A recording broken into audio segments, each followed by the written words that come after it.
ఆస్తమాతో బాధపడుతున్నప్పుడు ఎక్కడా ఒకచోట కుదురుగా కూర్చోలేం, స్థిమితంగా నిల్చోలేం, హాయిగా స్వేచ్ఛగా గాలిని పీల్చలేం. మొత్తంగా ఆస్తమా జబ్బు మన పాలిట ఒక పెద్ద నరకం.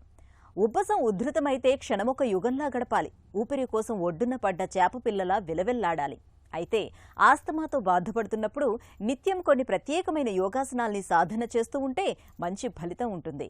ఆస్తమా బాధల నుంచి మంచి ఉపశమనాన్ని కలిగించే యోగాసనాలు, వాటి సాధనలో మెలకువల గురించి ఇప్పుడు తెలుసుకుందాం.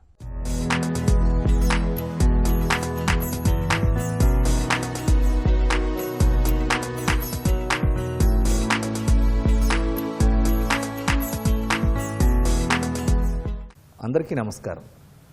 ఈనాటి కార్యక్రమంలో మనం తెలుసుకోబోతున్నాం ఆస్తమా సమస్యకి యోగ చికిత్స, ఎటువంటి యోగాసనాలు వేయాలి, ఎటువంటి ముద్రలు వేయాలన్న దాని విషయంగా. శ్వాస వ్యవస్థకు సంబంధించినటువంటి ఈ వ్యాధి నరాలన్నీ కూడా ఉబ్బిపోయి శ్వాస తీసుకొని శ్వాసను విడిచిపెట్టడంలో చాలా ఇబ్బందిని కలగజేసి ఆయాసం వచ్చేసేసి దగ్గుతో ఊపిరందక ఇంకా ప్రాణం ఆగిపోతుందేమో అట్లాంటి బాధను కలిగించేటటువంటి ఈ సమస్య కోసం చాలామంది అనేక రకమైనటువంటి ఇన్హేలర్స్, మందులు వాడుతూ ఉంటారు. కానీ అవన్నీ కూడా తాత్కాలిక ఉపశమనం మాత్రమే.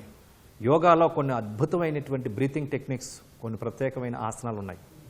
అవి చేసినట్లయితే తక్షణమే ఎంబడే రిలీఫ్ అయిపోయి మీకు తక్షణం ఉపశమనం, తక్షణం రిజల్ట్ అనేటువంటిది మీకు జరుగుతూ ఉంటుంది.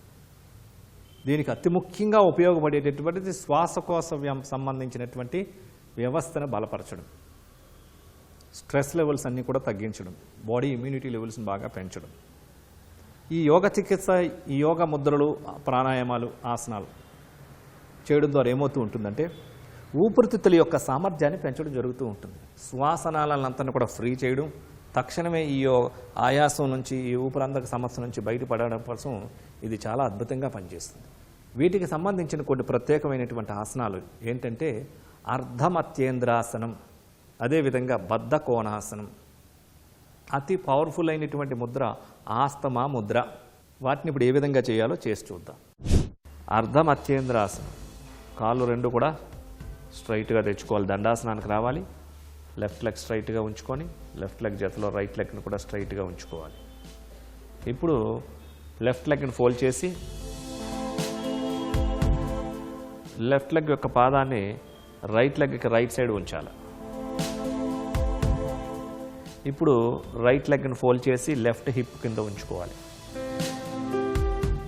ఓకే, ఇప్పుడు మీ యొక్క రైట్ హ్యాండ్తో లెఫ్ట్ లెగ్ యొక్క పాదాన్ని పట్టుకోవాలి.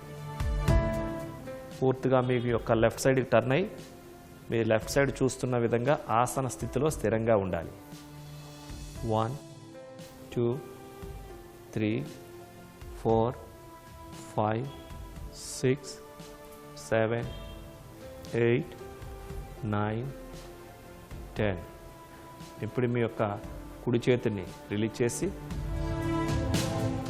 యథాస్థానానికి తీసుకొని వచ్చి మీ యొక్క కుడి కాల్ని స్ట్రైట్గా తెచ్చుకోవాలి. మీ యొక్క ఎడమ కాలుని కూడా కుడి కాలు జతలోకి ఉంచుకోవాలి. అదేవిధంగా ఇప్పుడు మనం కుడి కాలుతో చేస్తాం. కుడి కాలు ఫోల్డ్ చేయాలి. కుడి కాలుని ఎడమ కాలు మోకాల వైపు ఎడమ వైపున ఉంచండి. ఇప్పుడు మీ యొక్క ఎడమ కాలును ఫోల్డ్ చేయండి. ఇప్పుడు మీ ఎడమ చేతితో కుడి కాలు యొక్క పాదాన్ని పట్టుకోండి. పూర్తిగా మీకు కుడి పక్క టర్న్ అయ్యి బ్యాక్ సైడ్ చూస్తున్న విధంగా ఉండండి.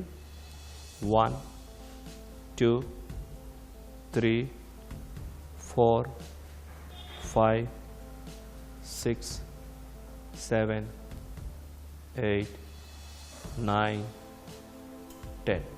ఇప్పుడు మీ యొక్క ఎడమ చేతిని రిలీజ్ చేయండి. మీ యొక్క ఎడమ కాలును స్ట్రైట్గా తెచ్చుకోండి. మీ ఎడమ కాలు జతలో కుడి కాలుని కూడా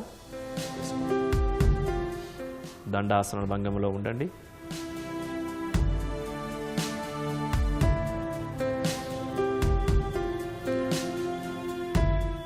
ఇప్పుడు బద్ధ కోణ ఆసనం. ఇప్పుడు రెండు కాళ్ళని ఫోల్డ్ చేసి రెండు అరికాళ్ళు తాకించి ఉంచుకోండి. బటర్ఫ్లై పొజిషన్లో ఉండేటట్టు రెండు చేతులతో కాళ్ళ వ్రేళ్ళ బాగా దగ్గర గట్టిగా పట్టుకొని సాధ్యమైనంత వరకు మడం భాగాల్ని పెల్విక్ పార్ట్కి టచ్ అయ్యే విధంగా దగ్గరికి తీసుకొని రావాలి. ఎంత వీలైతే అంత మోకాళ్ళు కిందకు ఉండే విధంగా చూసుకోవాలి.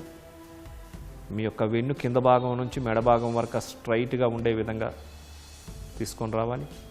హెడ్ స్ట్రైట్గా ఉంటుంది.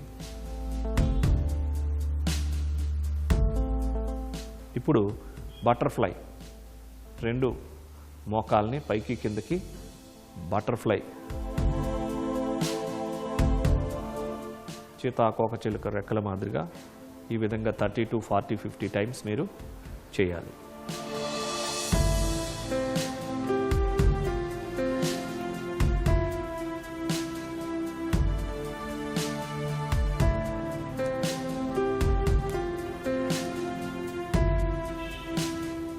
ఆపండి. సుఖాసన భంగంకి రండి.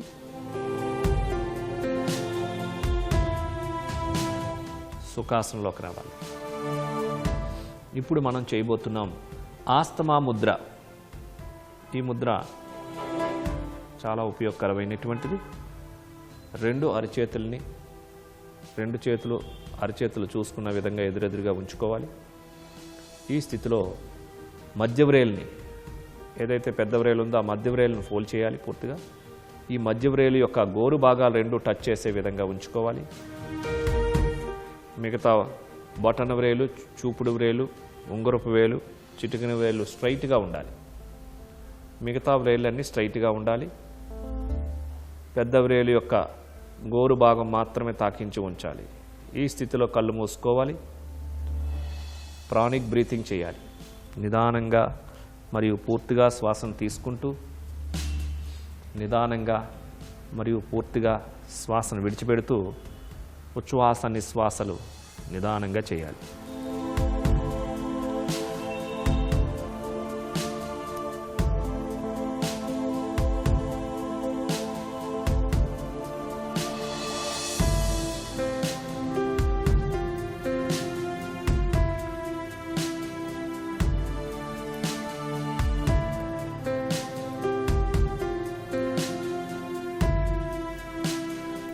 శ్వాసను విడిచిపెట్టిన తర్వాత ఆపండి. ముద్రను రిలీజ్ చేయండి. చూసారు కదండి, ఈ అర్ధమత్యేంద్రాసనాన్ని ఎడంకాలతో ఒక 5 సార్లు, కుడికాలతో ఒక 5 సార్లు, అంటే లెఫ్ట్ సైడ్ ఒక 5 టైమ్స్, రైట్ సైడ్ ఒక 5 టైమ్స్. అలాగే బద్ధకోణాసనం. వీటితో పాటు ఇంకా కొన్ని ఆసనాలు ఉన్నాయి. భుజంగాసనం, ధనురాసనం. అలాగే ఆస్తమా ముద్రని ప్రతిరోజు క్రమం తప్పకుండా 20 నుంచి 30 నిమిషాలు ప్రతిరోజు చేయాలి. ఇదే కాకుండా ఇంకా కొన్ని భస్త్రికా ప్రాణాయామాలు, కొన్ని కపాలభాతి ప్రాణాయామాలు కూడా ఉన్నాయి. వీటితో పాటుగా ఇంకొన్ని ఆహార నియమాలు కూడా పాటించాలి. అంటే ఫ్రిడ్జ్లో పెట్టినటువంటి చల్లని వాటర్ కానీ, ఐస్తో కూడినటువంటి వాటర్ కానీ, కూల్ డ్రింక్స్ కానీ ఇలాంటివన్నీ కూడా తీసుకోకుండా గోరువెచ్చని నీళ్ళు తీసుకోవడం. అలాగే వాళ్ళకి పడన పదార్థాలు, ఆహార పదార్థాలు ఉంటాయి, అవి గమనించి వాటిని చక్కగా నివారించుకోవడం. అదేవిధంగా దుమ్ము ధూళి లేనటువంటి ప్రదేశాల్లో ఉండగలగడం. కొన్ని ప్రికాషన్స్ తీసుకున్నట్లయితే వాటి యొక్క ప్రభావం చాలా ఎక్కువగా ఉంటుంది. ఇలాంటి వాటన్నిటిని కూడా సరిచేసుకుంటూ మీరు ముఖ్యంగా ఎక్కువ ప్రాణాయామాలు చక్కగా చేసినట్లయితే మీకు వెంబడే రిజల్ట్ కనబడుతూ ఉంటుంది.